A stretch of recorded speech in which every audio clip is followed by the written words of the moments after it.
Hello दोस्तों, स्वागत है आपका हमारे चैनल सतयुग ज्ञान दर्शन में। तो दोस्तों, हमारे देश में कई तीर्थ स्थान हैं और लोगों का मानना है कि उन तीर्थ स्थानों पर जाने से और उनकी कथाएं सुनने से इंसान के सारे दुख दर्द दूर हो जाते हैं। और हमारी भी ये कोशिश है कि हम भारत के सभी तीर्थ स्थानों की ऐतिहासिक और पौराणिक कथाएं आप तक जरूर पहुंचाएं, जिससे कि आप सब भी इसके बारे में जान सकें। पिछली वीडियो में हमने आपको अमरनाथ गुफा की संपूर्ण कथा के बारे में बताया था और आज हम केदारनाथ मंदिर का इतिहास और इसकी संपूर्ण कथा आप सबके लिए लेकर हाजिर हुए हैं। तो दोस्तों, केदारनाथ का ये मंदिर भगवान शिव जी का मंदिर है, जो कि कई साल पुराना है और धरातल से करीब 3593 फीट की ऊंचाई पर बना हुआ है। ये भारत के उत्तराखंड में मंदाकिनी नदी के पास गढ़वाल हिमालय सीमा पर स्थित है। ये मंदिर करीब 85 फीट ऊंचा है और 80 फीट चौड़ा है और इसकी दीवारें भी काफ़ी मोटी हैं और अनुमानित करीब 12 फीट की हैं। ये काफ़ी मजबूत पत्थरों से बनाई गई हैं।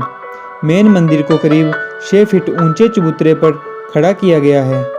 ये सोचने वाली बात है कि इतने भारी पत्थरों को कितनी ऊंचाई तक कैसे लाया गया होगा और इसके बाद इनको तराशने तक का मंदिर की शक्ल कैसे दी गई होगी और इसकी मजबूती का अंदाज़ा तो देखते ही पता चल जाता है। ये ऋषिकेश से करीब 221 किलोमीटर की दूरी पर स्थित है। ये भगवान शिव के 12 ज्योतिर्लिंगों में से एक है और मौसम अच्छा न होने के कारण और काफ़ी ऊंचाई पर होने के कारण ये मंदिर अप्रैल के लास्ट से लेकर नवंबर के बीच तक ही खुलता है।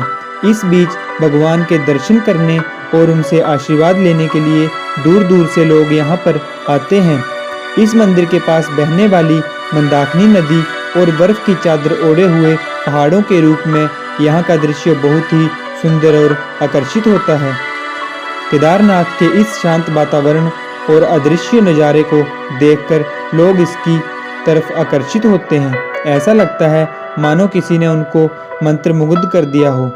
सर्दियों के दौरान केदारनाथ मंदिर से देवताओं को ऊखी मठ लाया जाता है और वहाँ 6 महीने तक पूजा की जाती है। केदारनाथ मंदिर में भगवान शिव की पूजा केदारखंड के भगवान के रूप में की जाती है। ये एक ऐतिहासिक नाम है जो सदियों से चला आ रहा है। ये मंदिर विशेष रूप से हिंदुओं के लिए बहुत ही प्रमुख तीर्थ स्थानों में से एक है। कहा जाता है कि 13वीं से 17वीं शताब्दी तक यानी 400 साल तक आइस एज आया था, जिसमें हिमालयों का एक बड़ा क्षेत्र बर्फ के अंदर दब गया था।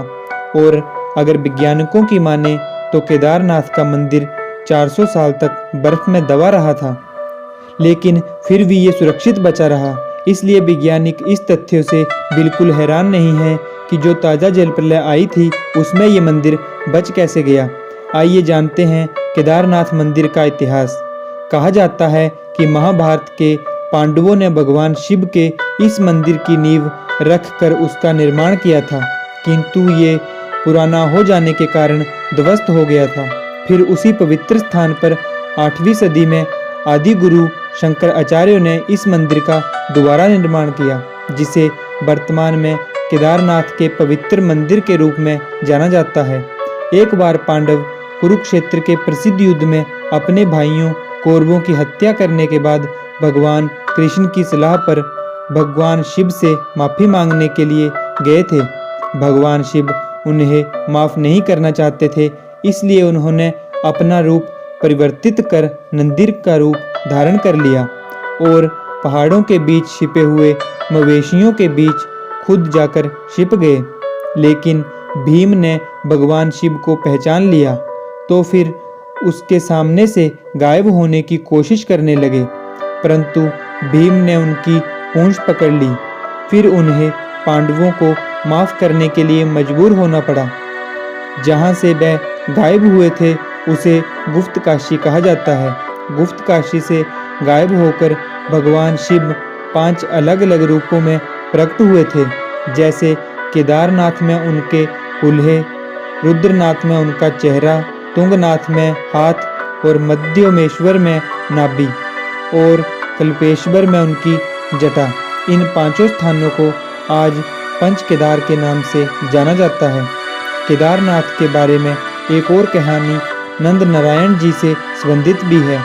नंद नारायण जी पार्थिव की पूजा तथा तपस्या के लिए बद्रिका गांव गए और वहां भगवान शिव उनके सामने प्रकट हुए। नंद नारायण जी ने शिव जी से मानवता के कल्याण के लिए उन्हें मूल रूप से वहां रहने के लिए कहा था। उनकी इच्छा को पूरी करते हुए भगवान शिव उस स्थान पर रहने के लिए सहमत हो गए, जो कि अब केदार के नाम से जाना जाता है। इस प्रकार उन्हें केदारेश्वर के नाम से भी जाना जाता है। कुछ लोग केदारनाथ मंदिर के इतिहास को आदि गुरु शंकराचार्य की मृत्यु से भी जोड़ते हैं। कहा जाता है कि उनकी मृत्यु इसी स्थान पर हुई थी। इस तरह से इस मंदिर के साथ काफ़ी सारी इतिहास जुड़े हुए हैं। पुराणों की माने तो इस समूचे इलाके के तीर्थ स्थान उस दिन लुप्त हो जाएंगे जिस दिन नर और नारायण पर्वत आपस में मिल जाएंगे और फिर ये मार्ग पूरी तरह बंद हो जाएगा। उत्तराखंड में आई प्राकृतिक आपदा इस बात की ओर इशारा भी करती है। तो दोस्तों, ये था केदारनाथ मंदिर के पीछे का पूरा इतिहास। तो कैसी लगी आपको हमारी ये जानकारी, प्लीज़ कमेंट में ज़रूर बताएं। और अगर अभी तक आपने हमारे चैनल को सब्सक्राइब नहीं किया है तो जल्दी से सब्सक्राइब कर लें। बहुत जल्द मिलेंगे आपको ऐसी ही और जानकारी के साथ। तब तक के लिए जय भोलेनाथ।